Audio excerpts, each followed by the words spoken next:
And the title of this mini podcast is Regrets Before the Fact. I'm sure we all have our regrets, but how many of them could we have avoided had we had them in advance? One of my daughters-in-law posted an essay by a dying Steve Jobs, the man who gave us Apple.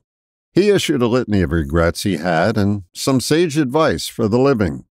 In the regrets department, he wrote this: "Right now, lying on my hospital bed, reminiscing all my life, I realize that all the recognition and wealth I took so much pride in has faded and become meaningless in the face of imminent death."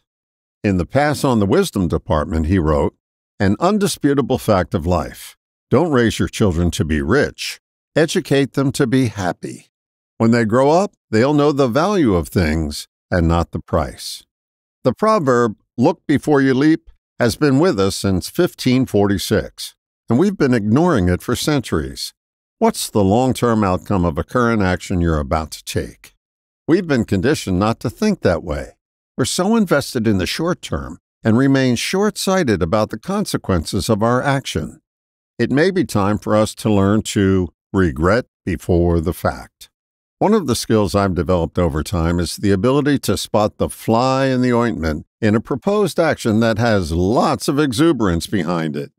I'm often perceived as the wet blanket on a brilliant idea.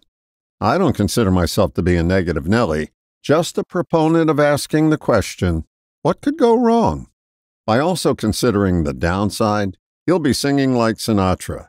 Regrets, I've had a few, but then again, too few to mention.